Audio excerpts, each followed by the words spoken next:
Audio Jungle.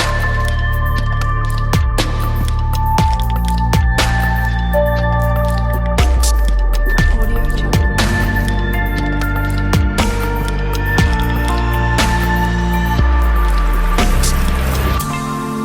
Audio Jungle. ሰላም ጤና ይስጥልን ውድ የሐረሪ ቲቪ ተመልካቾች፣ የዘወትር በዚህ ሰዓት ወደ እናንተ የሚደርሰው ሳምንታዊ የአጀንዳ መሰናዷችን ነው። እኛም በዛሬው አጀንዳ መሰናዷችን ወደ እናንተ ልናደርስ የወደድነው በቅርብ ጊዜ ወዲህ እንደ ሐረሪ ክልል ከደረቅ ቆሻሻ አያያዝና አወጋገድ ጋር ተያይዘው የተሰሩ ያሉ ስራዎች ምን ይመስላሉ በሚለው ሀሳብ ዙሪያ በሐረሪ ክልል ማዘጋጃ ልማት ጽሕፈት ቤት በመገኘት ከአቶ ታጅር ሻኔ ጋር የምናደርገውን ቆይታ ነው ወደ እናንተ የምናደርስ የሚሆነው። እናንተ ግን አሁንም አብሮታችሁ ከሐረሪ ቴሌቪዥን ጋር መልካም ነው። Audio Jungle.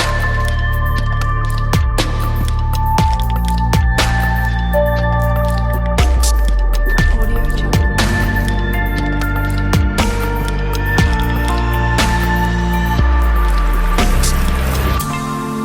Audio Jungle. በቅድሚያ አቶ ታጅር ስለ ጊዜው እጅግ ከልብ አመሰግናለሁ። መልካም። ዛሬ በእናንተ ተቋም የተገኘንበት ዋና ዓላማ ምንድነው? ከቅርብ ጊዜያቶች ወዲህ ሐረር በደረቅ ቆሻሻ የተለያዩ ሕገ ደንቦችን በማውጣት ወደ ስራ ያስገባችበት ሁኔታ አለ። ይህንን ሕገ ደንብ ማውጣት ያስፈልጋት ዋና ዓላማው ምንድነው? የሚያስገኘው ፋይዳ ወይንም የሚያመጣው አንድምታ ምንድነው? በሚለው ሀሳብ ላይ እንግዲህ የተለያዩ ሀሳቦችን የምናነሳ ነው የሚሆነው። የጥያቄያችን መነሻ የሆነን ዘንድ ግን ደረቅ ቆሻሻ የምንለው ምንድነው የሚለውን መነሻ እናድርገው። አመሰግናለሁ። ደረቅ ቆሻሻ ማለት ያው ሰው ሲኖር የሚኖር ነገር ነው። ደረቅ ቆሻሻ ሰው እስካለ ድረስ ይኖራል። ለምን? ሰው በየቤቱ የሚጠቀሙ ነገሮች አሉ፣ የሚበሉ ነገሮች አሉ፣ ብዙ ነገሮች አሉ። ከዛ የተረፉትን ትርፍራፊዎች እና ሰው ተጠቅሞበት የሚገኝ ቆሻሻ ማለት ነው።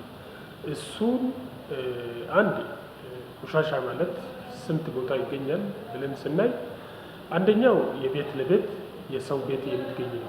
እያንዳንዱ ሰው ጋር የሚገኝና የሚኖር ማለት ነው። ከዛ ውጭ ያለው ደግሞ ነጋዴዎች አሉ፣ ሱቆች አሉ፣ ሱቅ ሻጮች አሉ፣ ገበያ አለ። ገበያ ውስጥ የሚገበያዩ እቃዎች አሉ። ከዛ የሚወጡ ፕላስቲኮች፣ ካርቶኖች፣ ብዙ ነገሮች አሉ። ይሄ ነው አንዱ በንግድ በኩልም የሚገኝ ነው። ከዛ ደግሞ በገበያ ውስጥም የሚገኝ ነው።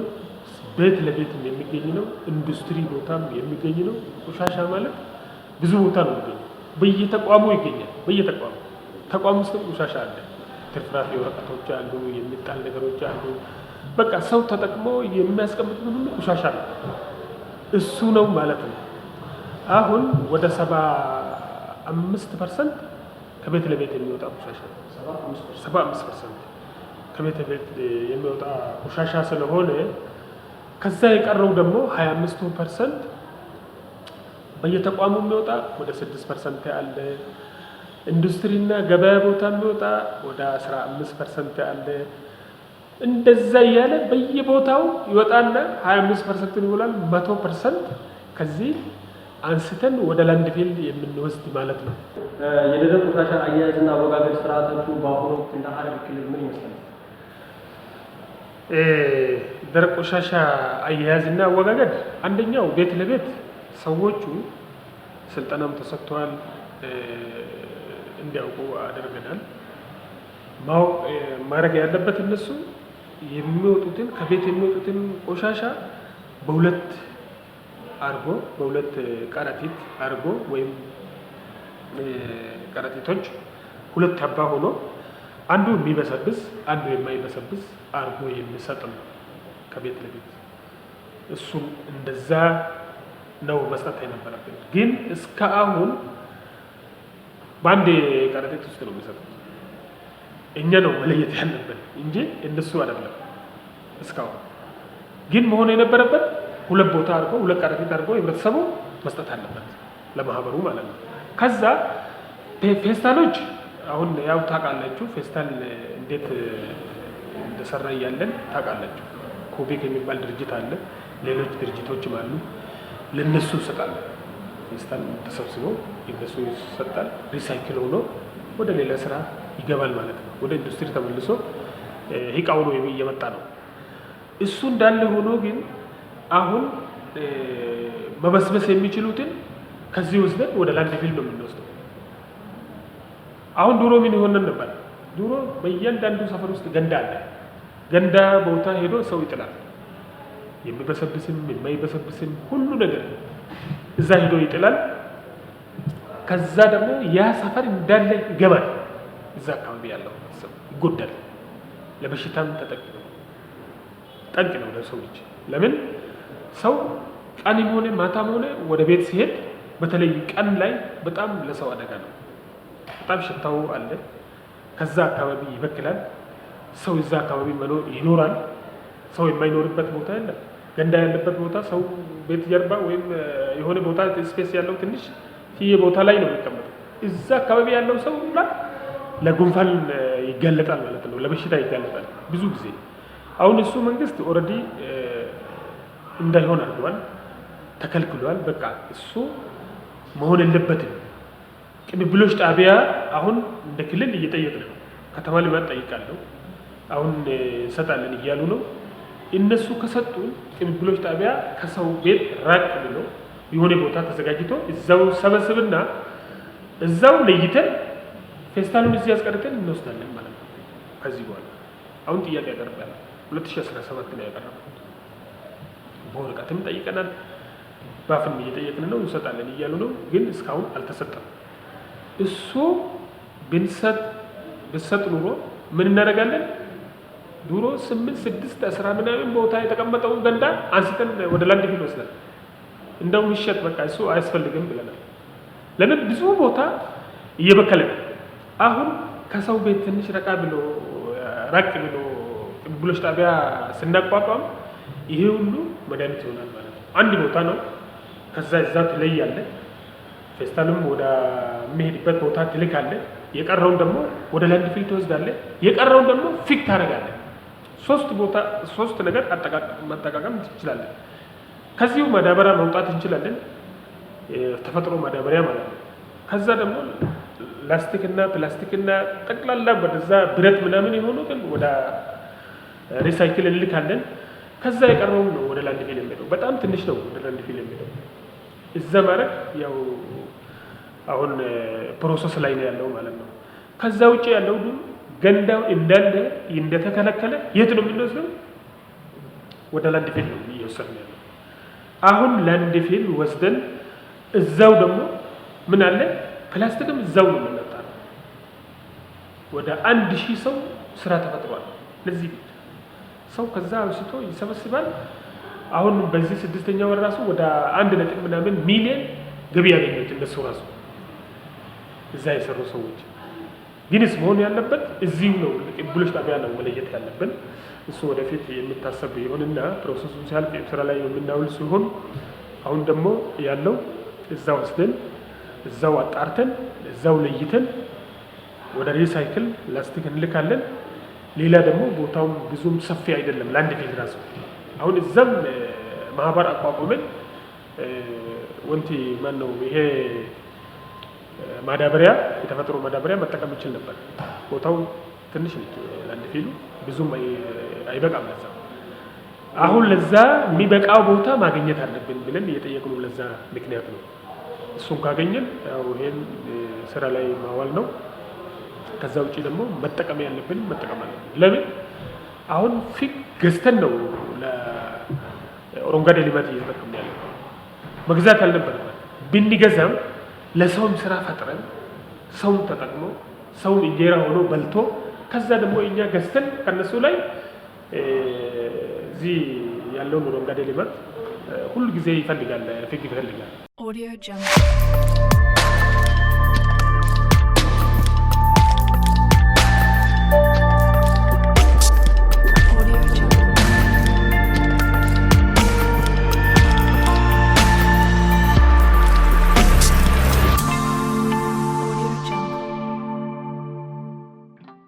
ከቤት ጀምሮ የደረቅ ቆሻሻ አያያዝና አወጋገድ ሂደቱ አሁን ላይ ያለው ሂደት ምን ይመስላል? አሰባሰብ ሂደታችሁ ምን ይመስላል? ከተሰበሰበ በኋላ እንዴት ነው ወደሚፈለገው ቦታ የሚደርሰው የሚለውን ነገር ጋር ጥሩ።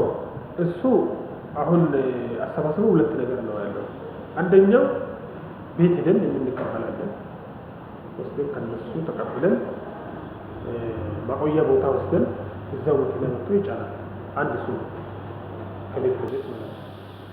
አንዳንድ ቦታ ደግሞ ቀኑን ጠብቆ ማለት ነው። ቀን አለው ለእያንዳንዱ ሰፈር ቀን ተሰጥቷል። በዚህ ቀን ታወጣለህ ጠዋት፣ በዚህ ቀን ደግሞ እንጭናለን የሚል ማህበርና ህብረተሰብ መሀል ስምምነት አለ። ያ ስምምነት ነው አሁን ተግባራዊ እያደረግን ያለው። ግንስ አንዳንድ ቦታ አንዳንድ ቦታ የምታይ ያለ ቆሻሻ ስታይ እንደዚሁ ስትዞር የምታይ ቆሻሻዎች አሉ። ለምን እሱ አንዳንድ ሰው ያው እንደ አካባቢው ነው ሰው ጠዋት ተነስቶ አለመውጣት እያጋጠመ ነው። አንዳንድ ከአንድ ሰዓት ተኩል ከዛ ሰፈር ጨርሶ መውጣት አለ የገባ መኪናና ማውጣት። አንዳንድ ጊዜ ምን ይሆናል? ሁለት ሰዓት ተኩል የሚነሱ ሰባል ሰዎች አሉ። ጠዋት የማይነሱ ማታ ቆይቶ ጠዋት በጊዜ የማይነሱ አሉ። እንደዛ አይነት ነገር ሲያጋጥም አንዳንድ ጊዜ ጭነን ከሄድን በኋላ ቆሻሻው እዛ ታገኛለህ። ለምን እሱ አሁን ነው የተነሳው፣ አሁን ነው አውጥቶ እዛ የሚያስቀምጠው። እሱ እያጋጠመ ነው። ግንስ መሆን የነበረበት ጠዋት እስከ 12 ሰዓት እስከ 1 ሰዓት ተኩል መውጣት አለበት ከቤት ውጣና ሰብስቦ ማህበሩ መጫን አለበት። አንድ ሰው 30 ቤት ሄዶ ቆሻሻውን መቀበል አለበት። እሱ ነው አሁን ተግባራዊ እያደረገ ያለው። አንድ ሰው 30 ቤት ሄዶ ቆሻሻውን ይቀበላል፣ ያኛው ቤትም ደግሞ ሄዶ ይቀበላል። አንድ ላይ ተሰብስቦ መኪና ላይ ይጭናል። ለምሳሌ አሁን አንድ ቀበሌ ቢያንስ 6 ወይም መንደሮች ሲኖር ዛሬ 2 መንደር እንወስዳለን፣ ነገ 2 መንደር እንወስዳለን፣ ነጋታ ደግሞ ሶስተኛው ቀናችን 2 መንደር ላይ እንቀበላለን። በሁለት መንደር ማለት ነው። አንድ ቀን እንወስዳለን ስንል የሰው ኃይልም አይደለም። ስለዚህ ምን ታደርጋለህ? ትንሽ ሰው ብዙ ቦታ መስራት እንዲችል በየ2 ቀኑ ፈረቃው ይደርሳል ማለት ነው። እንደዛ ነው እየጫንን ያለ ነው። በዚህ ነው አሰባሰብ። መልካም እንግዲህ ያው አያያዝና አወጋገድ ስነ ስርዓቱ በዚህ ልክ ካነሳህልኝ በክልሉ በደረቅ ቆሻሻ አያያዝና አወጋገድ ዙሪያ የወጣም አዲስ የመመሪያ አዋጅ ያለ ይመስለኛል። ይህንን አዋጅ ተግባራዊ ከማድረግ አንጻር እየሰራችሁ ያላችሁ ስራ ምን ይመስላል? አሁን ያው ህጎች ወጥቷል። ህጎቹ ደግሞ አሁን ያለው ሁኔታ ኢትዮጵያ እንደ ሀገርም ራሱ የተቀየረበት ዘመን ነው ያለው። አሁን በዛ ዘመን ውስጥ ሀረርም አንድ ነው። ሀረር ደግሞ በጣም እየተቀየረ ያለ ክልልና ከተማ ናት። አሁን ሀረር ውስጥ ቆሻሻውን ሰው ከቆሻሻ ጋር መኖር እንዳለ ሆኖ ግን ህጉና ስርዓቱን ጠብቆ ወደ ቦታው እንዲወስድ ነው አሁን የተፈለገው።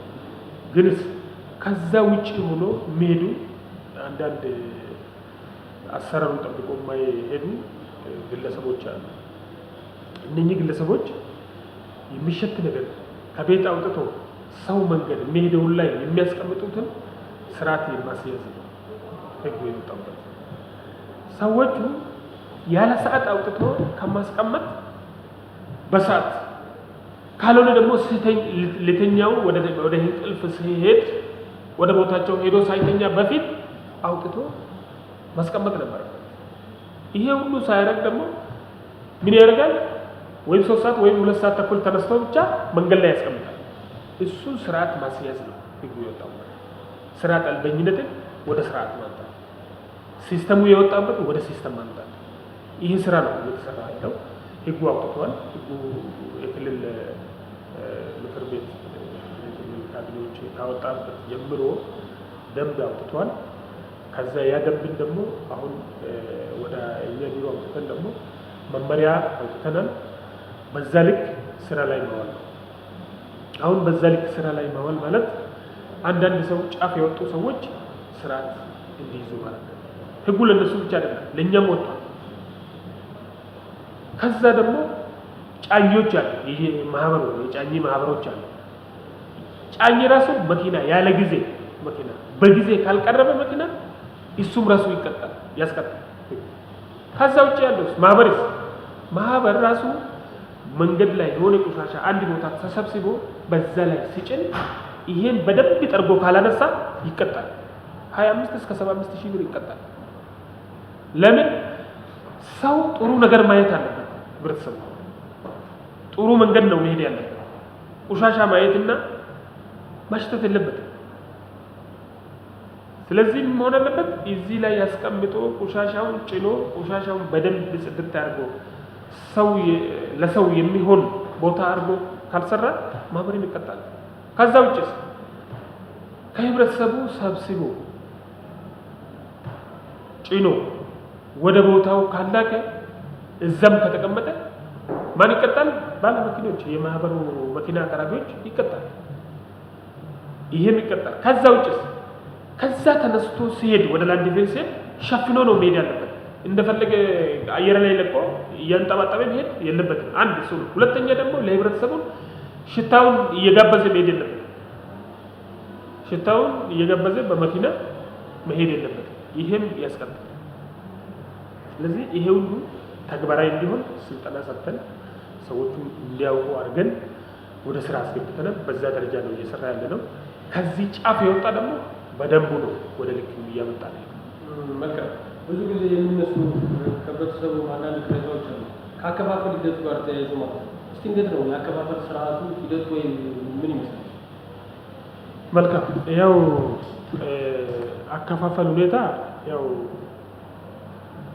እንደ ሀረሪ ክልል እንደ ሀረር ከተማ መንግስት ነው ሲከፈል የነበረው። ሆስፒታል መስራት፣ ትምህርት ቤት መስራት፣ መንገድ ማውጣት፣ ማብራት መትከል ይሄ ሁሉ ትቶ 80 ሚሊዮን በላይ መንግስት ነው እየከፈለ ያለበት። እዚህ ይሄ ነገር ሌላ ቦታ እንዴት ነው አዲስ አበባ እንዴት ነው ማየት ያለብን? አንደኛው አዲስ አበባ ነው ያለው። ሌሎችም ደግሞ ሐዋሳ ከተማ አለ፣ ድሬዳዋ አለ፣ ባህር ዳር አለ፣ ጎንደር አለ። እነኚህን አይተን አዳማ አይተን ብዙ ነገር ስናይ የሚከፈለው ራሱ ህብረተሰቡ ነው። ሌላ እዚህ ግን መንግስት ነው ሲከፈል። ስለዚህ ወደ ህዝብ እናምጣና ህዝቡን እናወያይና ህዝቡ የራሱ ቆሻሻ ሰው ሲያነሳ ያነሳው ሰው ህዝቡ ራሱ መከፈል አለበት፣ ወጪው መሸፈን አለበት የሚለው ላይ ህግ ወጥቷል። ህግ ከወጣ በኋላ ደግሞ ህዝቡን አወያየን፣ አስረዳነው። ማስታወቂያ ብዙ ነገር ሰርተን ሰው እንዲሰማ አድርገናል። ከዛ በኋላ ምን መክፈል አለበት ሰዎች? አሁን አንድ መኖሪያ ቤት ሐዋሳ የሚከፈለው 220 ብር ነው። አንድ መኖሪያ ቤት ሀረር ስትመጣ ደግሞ አንድ መኖሪያ ቤት በቦታ ደረጃ መንገድ ላይ የሆነና ትንሽ ውስጥ የሚገባ መንገዶች ለይተን ውስጥ የሚገባው 100 ብር ወደሞ ጫፍ መንገድ ላይ ያለው እንደዛው ቆሻሻ ስለሚበዛ እሱ 120 ብር እየከፈለ የተቀመጡ ሶስት እንትኖች አሉ። አዎ አንዱ 80 ብር ነው። 80 ብር አዎ ደረጃው አንደኛ ደረጃ 120 ነው። አዎ 120 ብር።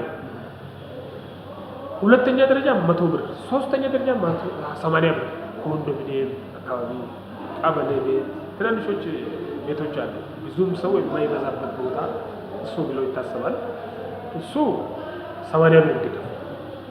ከዛ ውጭ ያለውን ደግሞ መኖሪያው መንገድ ላይ የሆነና ወደ ውስጥ የሚገባ ከሆነ 100 ብር፣ መንገድ ላይ የሚሆን ደግሞ መኖሪያ 120 ብር እንዲከፍል ተወሰነና እሱን አስጀመረን። ባለፈው ዓመት ጀምረናል። ብዙም አይደለም፣ ያው ትንሽ ገንዘብ ተሰብስቧል። በዚህ ዓመት ደግሞ 50% መንግስት ይከፍላል፣ 50% እነሱ ነው የሚሸፍኑት። ይሄ ራሱ ለማህበሩ አይበቃም፣ ለማህበሩ ክፍያ አይበቃም። ስለዚህ እነሱ 50% መንግስት ይሸፍን፣ ከዛ ደግሞ 50%ቱን ማህበሩ ራሱ ሰብስቦ ይሸፍን ተባለና ማህበሩ አወያይተን ውል ተፈራርመን ወደዚህ እንዲገባ ራሱ ሄዶ ይቀበላል። ራሱ ገንዘብም እንዲቀበላል ለቤተሰብ አንድ ቤተሰብ አንድ ቤት ሄዶ ቆሻሻውን ተረክቦ ቆሻሻውን የሚመስል ተረክቦ 120 ብር ወይም 80 ብር ወይም 100 ብር የማይሰጥ ህብረተሰብ የለም።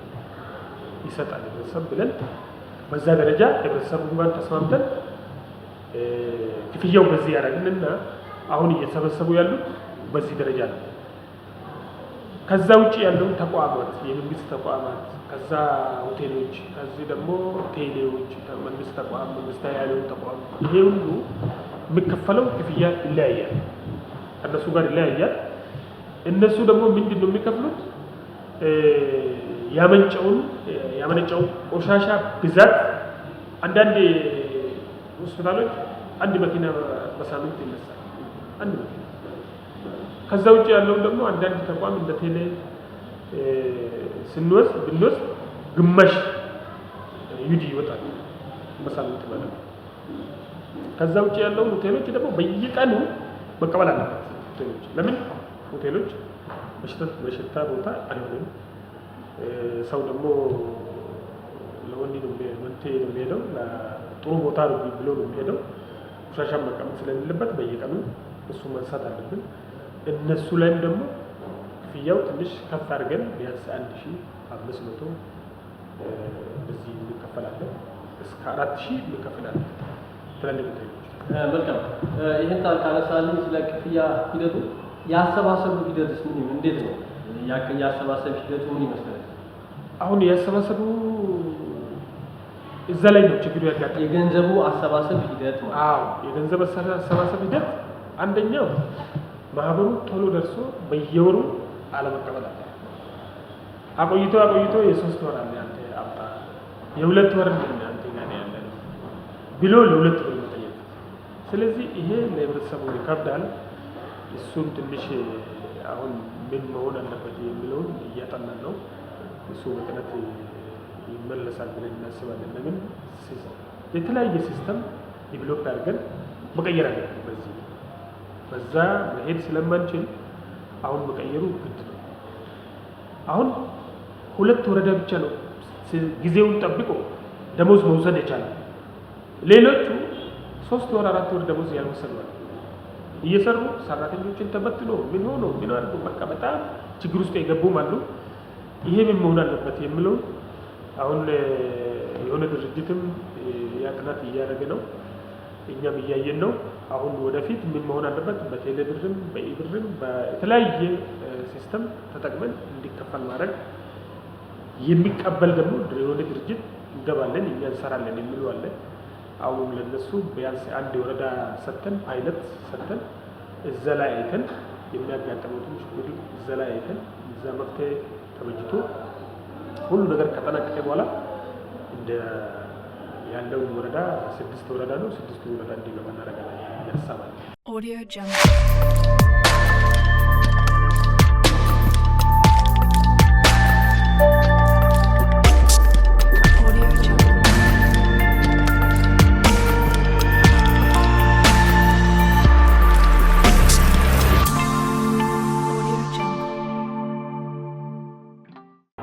የዚህ መመሪያ በክልሉ መተግበር ሐረር ከተማን ለነዋሪዎቿ ጽዱና ውብ እንድትሆን ከማድረግ አንጻር ያበረከተው ፋይዳ ምንድን ነው? ያው አሁን 3ኛ ዓመት ውስጥ ነው ያለው ይህን ነገር ከጀመር። አሁን በዛን ጊዜ የነበረውና አሁን ያለው ሁኔታ በጣም መሬት እና ሰማይ ነው። ይህ ማለት የቻልኩት አንደኛው ኮሪደሩ መንግስት በጣም ትኩረት ሰጥቶ እየሰራ ነው። በተለይ የሐረሪ ክልል ፕሬዝዳንት ሳይመሰግን ማለት አልፈልግም። ለምን በጣም ትኩረት አድርጎ እየሰራ ነው። ክልሉን በሙሉ እየተቀየረ እንደ ሀገርም እየታየች ነው ማለት። ስለዚህ አሁን ዱሮ የምንሰራው ማዘጋጃ ሰራተኛ የምንሰራው ቀጥታ ከአመሬሳ ጀምሮ እስከ ኤረር በር ከዛ ደግሞ እስከ ቢሆን እስከ ህይወት ፋና ነው እየሰራ ያለው። አሁን ሻሽ ገራጅ ኦልሬዲ ተቆጣጥረናል። ከዛ እስከ ኢንደራሲ ጀርባ በከቢና አደባባይ ጀምሮ እስከ ጁኒየር ያው መዘጋጃ እንዲገባ አድርገናል። ከዚህ በቲታይ መንገድ ድሮ ነበር አልነበረም። አንድ ሰው ማህበር ነው በሳምንት 2 ጊዜ ነው የሚያሰሩ።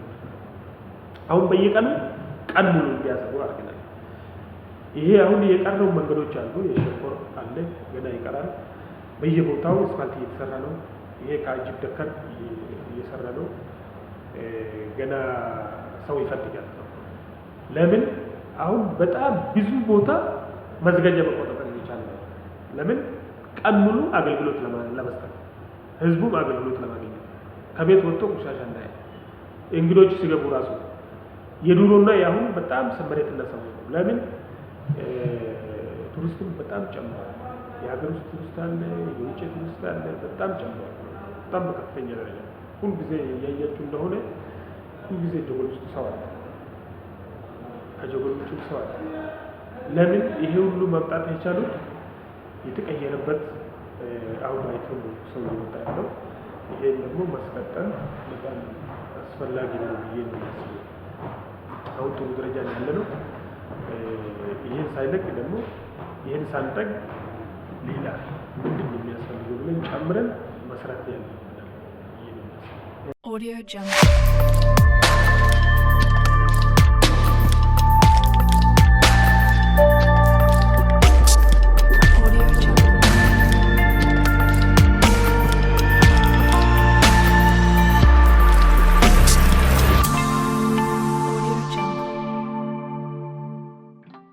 አሁን ደግሞ ስለ አረንጓዴ ልማት ነው። በክልሉ የተሰራው የአረንጓዴ ልማት ስራዎች ምን ይመስላሉ የሚለውን እስቲ የተወሰነ ነገር ታንሱ። አመሰግናለሁ። አረንጓዴ ልማት ያው እንዳየነው ነው። ያው ከተማ ውስጥ አብረን ያለነው አሁን ምን እንደነበረ ታውቃላችሁ። መንገድ ላይ ያው አረንጓዴ ልማት ማለት ያው ድሮ የነበረው ትላልቅ እንጨቶች እና ጥላ ነው የነበረው። ውበት የሚሰጥ አልነበረም። አሁን ይሄ ጠቅላላ ወደ ውበት እንዲቀይሩና ከተማ ጽዱ ከሆነ ውበት ደግሞ የሚሰጠው መንገድ ላይ አረንጓዴ ልማት ነው። አረንጓዴ ልማት በግድ ስለሚያስፈልገን የትም መንገድ አረንጓዴ ልማት ያልሰራንበት ቦታ የለም። ወደፊትም ይሰራል። በጣም ትኩረት ተሰጥቶበት የክልል ካቢኔዎችን ፕሬዝዳንቱን በጣም ትኩረት ሰጥቶበት በጀት ራሱ ኢቭን በጀት ስናጣና እኛ ስንቸገር እንደ መንግስት በጀትም ድጎማ ተደርጎበት እየተሰራ ነው። በጣም ጥሩ ደረጃ ላይ ነው ያለው። በየቦታው እየተሰራ ነው። እሱ ብቻ አይደለም፣ ፕላዛም እየተፈጠረ ነው። ሀረር ውስጥ ቢሮ ጠባብ ነው፣ ቦታ በጣም ጠባብ ነው። ሰው ወጣ ብሎ መዝናናበት የለም አልነበረም። አሁን ሰው ወጣ ብሎ መዝናናት ያለበት ቦታ በጣም እየበዛ መጣ። ኑር ፕላዛ ተሰራ፣ አባድር ፕላዛ ተደገመ። አባድር ፕላዛ ብቻ ሳይሆን ደግሞ ጆጎል ዙሪያ እየሄደ ነው። አሁን ወደዛ ወደታች በኩል ጥሩ ደረጃ ነው ብዬ ነው የማስበው። መልካም። እነዚህ የተሰሩ የአረንጓዴ ልማት ስራዎች በክልሉ የክልሉን የሀረር ከዚህ በፊት ትታወቅ የነበረበትን ውበት ከመግለጽ ከመጨመር ለነዋሪዎቿ ቆንጆ ከማድረግ አንጻር የተሰሩ የልማት ስራዎች አሉ። እነኚህን የልማት ስራዎች በዘለቄታዊነት እንዲቀጥሉ ከማድረግ አንጻር የእናንተ ተቋም ኃላፊነት ወይ ሚናው ምንድን ነው? አሁን ኃላፊነቱ ለተቋሙ ብቻ ሳይሆን ለህዝብም ኃላፊነት ያስፈልጋል። አሁን ለህዝብ እንሰጣለን። አሁን መንገድ ላይ ያሉትን ጠቅላላ መንከባከብ፣ መጠበቅ ለህዝብ ነው የሚሰጠው። ህዝብ ማለት አንተ ቤት እዛ ካለ ሆቴል ካለ ለሆቴሉ ጋር ውል ተፈራርመን እንሰጣቸዋለን። ለሁሉ መንገድ ላይ ያሉ ሰዎች መጠበቅ አለበት። አንድ ነገር ምናልባት የማንችል ከሆነ እነሱ የሚሉትን የምንሰማው ውሃ ብቻ ነው። ውሃ ማጠጣት አንችልም ካሉ እኛ ማጠጣት ግድ ነው የሚሆነው። ከዛ ውጭ ያለው ለጥበቃ ለማንከባከብ ለምን ለህብረተሰቡ ይሰጣል። መንገዱ ላይ እንዳለ በሁለቱም በኩል ሰው አለ፣ ቤት አለ። ሆቴል አለ፣ ሱቅ አለ። ለነሱ ማስተላለፍ አለበት። አሁን እንደሰራ መንግስት ሁሉ ነገር ችሎ መቀጠል የለበትም። ለነሱ እንሰጣለን። ውበት ነው። ሀረር እኮ ሲዋብ ከሀረር ሌላ ቦታ ሰው ለማየት ሲመጣ ተጠቃሚ እኮ ህብረተሰብ ነው። መንግስት ብቻ አይደለም፣ ህብረተሰብ ነው በብዛት በከፍተኛ ደረጃ የሚጠቀሙ ህዝብ ነው። ስለዚህ ህዝቡን ይሄ የኛ ነው፣ ውበቱ የኛ ነው። ውበት ሲኖር ደግሞ የሚያይ ሰው ይመጣል። ከውጭም ከውስጥም ሰው ይመጣል። ከውጭም ከውስጥም ሰው ሲመጣ ደግሞ ተጠቃሚ ማን ነው? የኛ ህብረተሰብ ነው። አልጋ ያለው አልጋ፣ ውሃ ያለው ውሃ ይሸጣል፣ ሻይ ያለው ሻይ ይሸጣል፣ ቡና ያለው ቡና ይሸጣል። ገበያ ይፈጥራል። ትልቅ ገበያ ስለሚፈጥር ህዝቡ ይሄን አውቆ ኃላፊነቱን መወጣት አለበት የሚለውን አለ። እንደ ተቋም ግን እንደ ተቋም በጣም ትኩረት ተሰጥቶ እየተሰራ ስለሆነ አሁን ውሃ ማጠጣትን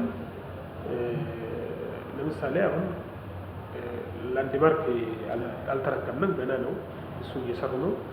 ሌላ ቦታ ከዚህ ውጭ ያለው 2 ቦታ ብቻ ነው ያለው እኛ። እሱም አሮጌ ነው፣ በጣም ሁልጊዜ መመላለስ አይችልም። ስለዚህ አሁን መንግስት ትኩረት መስጠቱ እና ተቋሙ ትኩረት መስጠቱ ቦታውን አከራይተን 3 ቦታ አከራይተን በቀን ጠዋትና ማታ እስከ 2 ሰዓት 3 ሰዓት ጠዋት ደግሞ ቢያንስ 11 ሰዓት ተነስቶ ውሃ እያጠጣን ነው። በዚህ ነው ማቆየት የቻለው እንጂ ሀረር ታውቃላችሁ እንኳን ግሪነሪ ማጠጣት ሰው ይቸገራል። አንዳንዴ ውሃም ትንሽ ነው እንደምታውቁት። ያው ይሄ ውስጥ እዚህ ውስጥ ግን አንድም ግሪነሪ ሳይደርግ አንድም ግሪነሪ ሳይቀንስ ዝናብ ማነው ውሃ ፈርተን ሳንቶ አሁን ራሱ አሁን እየተከል ነው። አሁን በጋ ሆኖ እየተከል እየጸደቀ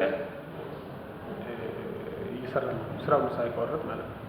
ስለዚህ ይሄ ይቀጥላል። ተቋሙ በጣም በከፍተኛ ደረጃ ትኩረት ሰጥቶ እየሰራ ስለሆነ በዚህ ደረጃ ይቀጥላል። ሌሎች ቦታዎችን የወንዝ ዳርቻ ብዙ ነገር እየተሰራ ነው። ይሄ ይቀጥላል። ሀረር ሙሉ በሙሉ አረንጓዴ እንዲሆን ድረስ እንሰራለን ብዬ ነው የማስበው። መልካም እንግዲህ በዚህ ልክ ካነሳን አሁን እናንተ እየሰራችሁ ያላችሁትን ስራ የበለጠ ለመስራት እንደ ችግር የሆኑባችሁ ነገራቶች ምንድን ናቸው? ያው እንደ ችግር የሚሆነው አሁን አንዳንድ ነገሮች አሉ። የሰራንበት ቦታ የህዝብ ገንዘብ ነው የወጣበት። ህዝቡ ገንዘቡ የኔ ነው የወጣ ብሎ ማሰብ አለበት፣ በተለይ ነዋሪዎቹ። ከዛ ውጭ ያለው ደግሞ ከውጭ የሚመጡ ሰዎች አሉ። አካባቢው ማለት ነው። ከአካባቢው ሰው ይመጣል፣ ገበያ ነው እና ሰው ይመጣል። አንዳንድ ጊዜ ይረጋገጣል። በቃ እየረገጠ ነው የሚሄድ። የእኛ ህብረተሰብና አካባቢውን የሚመጡ ከገበያ ለመገበያየት የሚመጡ ህዝብ ይሄ የኛ ነው፣ ንብረቱ የኛ ነው፣ ከተማውም የኛ ናት። ይሄ ደግሞ መጠበቅ አለብን። ከመረጋገጥ መቆጠብ አለበት። መንገዱን አይቶ ማለፍ አለበት። እሱ ላይ ያው እናንተም ጭምር በደንብ መስራት አለባቸው ብዬ ነው የሚያስበው። መልካም። በቀጣይ ሲሰሩ የታሰቡ ስራዎች ካሉ ያው በቀጣይ የምንሰራው አሁን ያልደረሱ መንገዶች አሉ። ገና ያልደረሱ መንገዶች ግሪነሪ የሌሉ መንገዶች አሉ።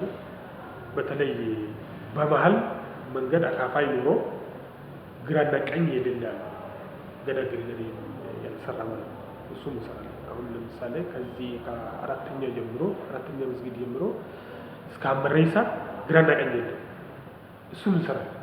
አሁን ግራና ቀኝ በቅርብ ጊዜ ስራውን እንጀምራለን ብዬ ነው የሚያስበው። ከዚህ ታች ደግሞ እዚህ እየሰሩ ያሉት ወደ ዲያስፖራ አካባቢ እዛ አሁን ከአጂብ እስከ ታች ድረስ መንግስት ራሱ በጀት በጅቶ እየሰራ ነው። አስፋልትም ግሪነሪ እየሰራ ነው። እስከ ሰላም አደባባይ ይሰራል። ከዛ ውጭ ያለው ደግሞ ዲያስፖራ አካባቢ መንገድ አካፋዎች እና መንገድ ዳርቻዎች አሉ። እነሱ አሁን በቅርብ ጊዜ የመኪና ሹፌር አሰልጣኞች እነሱ መንገዶች ጋር ተነጋግረን ያው ዲያስፖራ አደባባይ ይባላል ጀምረናል። እዛ እየሰራ ነው። ማስፋት አለብን። በዛ ወደ ታችም በዛ ወደ ላይ ማስፋት ስላለበት እዛ አካባቢ የቀረውን እንሰራለን ብዬ ነው የሚያስበው። ከዛ ውጭ ያለውን እየሰራንበትን መንገድ አሁን ወደ ኮምቦልቻ መሄጃም ጀምረዋል። መንገድ እየተሰራ ነው። ግሪነሪ ይመጣል ማለት ነው። ሁሉ ቦታ ይደርሳል። ይሄ ደግሞ የህብረተሰብ ድጋፍና እንክብካቤ በደንብ የሚያጎል መሆን አለበት። በመጨረሻ ከህብረተሰቡ ምን ይጠበቃል? በዚህ ዙሪያ ከህብረተሰቡ የሚጠበቀው ያው እኛ ነው የእኛ ነች ለእኛ ብሎ ነው መንግስት የሰራው። በጀቱም የእኛ ነው። መንግስት ከየት ነው የሚያመጣው? የህብረተሰቡ እኮ የተሰበሰበ ግብር ነው፣ የኔ ገንዘብ ነው ብሎ በደንብ መጠበቅ፣ እንደ አይን ብሌን መጠበቅ ነው። አንድ እሱ ነው። ሁለተኛ ደግሞ ሀረርን ጽዱና ውብ ማራኪ ማድረግ የህብረተሰቡ ነው እንጂ የመንግስት ብቻ መሆን አይችልም። ለምን ህብረተሰቡ ያልሆነ ነገር ሶፍትም ቢሆን የማስተካ ወረቀትም ቢሆን በየቦታ መጣል ነው። በኪስ ይዞ ዲስትቢን በአጭር ጊዜ ውስጥ እንሰራለን። ድጋፍም እያፈላለግን ነው። ይሄ ዲስትቢን ውስጥ ማስቀመጥ መቻል አለበት። ከዛስ ካልሆነ ደግሞ ወደ ቤት መውሰድ አለ። ወስደን እኛ ቆሻሻ ውስጥ አስቀምጠን ከዛ ነጋታ መውጣት ነው። በዚህ ደረጃ ህዝብ ማሰብ አለበት። ከዛ ውጭ ያለውን ደግሞ መንገድ ላይ ያሉትን የኔ ቤት ፊት ለፊት ይጠብቃሉ። የኔ ቤት ፊት ለፊት ያለው የኔ ነው ብሎ ህብረተሰቡ መውሰድና መንከባከብ መቻል አለበት። በዚህ ከሰረን ሀረር ቀይረን ለትውልድ ንጹህና ጽዱ የሆነ ሀረር ለልጆቻችን ማስተላለፍ እንችላለን። ሀረር ደግሞ የምትታወቅ አንደኛው የቱሪስት ሀገር ነው። የቱሪስት ሀገር ማለት ምን ማለት ነው? ምን ቱሪስት ማለት ውስጥም ሆነ ውጭ ሰው ማየት የሚሄድበት ከተማ ነው። ይሄ መቀበል አለበት። በአይን ማየት ሰው ይመጣል። በአይን ማየት ደግሞ ጥሩ ማየት ይፈልጋል። ሀረርን ጥሩ አድርገን ጽዱ አድርገን እናሳያለን የሚሉ ህብረተሰብ ይፈልጋል። እኛ ህብረተሰብ እሱ መሆን አለበት። መልካም። በመጨረሻ በዚህ ባነሳነው ሀሳብ ዙሪያ ማስተላለፍ የሚፈልጉት መልዕክት ካለ በዚህ አጋጣሚ ድምጽ ማስተላለፍ የሚፈልገው ያው አንደኛ የመንግስት ተቋም መንግስታዊ ያለውን ተቋም ከዛ ውጭ ያለው ህብረተሰብ ሙሉን የሀረር ህብረተሰብ በጣም ማመስገን ይፈልጋለሁ። ጥሩ ሁኔታ ነው ያለው። እየተንከባከቡ እያዩ ሰው ሲሄድ አሁን እኔ ራሴ አንዳንድ ጊዜ የሆነ ነገር ለመውሰድ ወይም ለማየት ውሃ ለማጠጣት ይገባለሁ። እንደዚህ በርግ ስረግ ውጣ ይባላል። እኔ ራሴ ለምን ትገባለህ ብሎ ቆጣለሁ። ይሄ ህብረተሰብ መፈጠሩ ለኔ በጣም ትልቅ ነገር ነው። ይሄ ደግሞ ተጠናክሮ መቀጠል አለበት። አቶ ታጅር ሻሜ ስለነበረን ቆይታ እጅግ ከልብ አመሰግናለሁ። በጣም ከልብ እናመሰግናለን። Audio Jungle.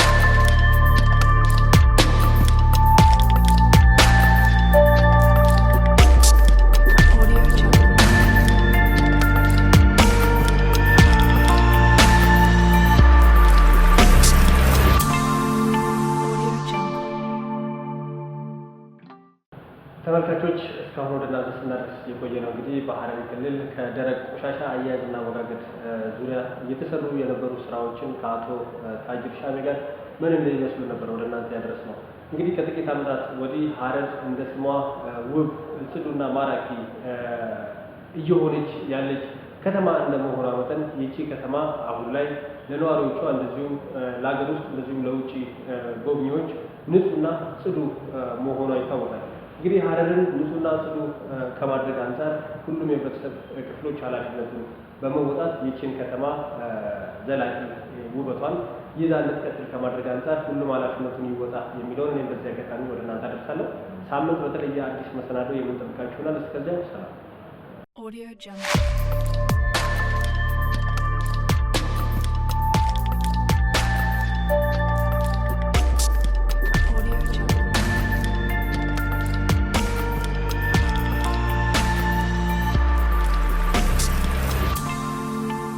Audio Jungle.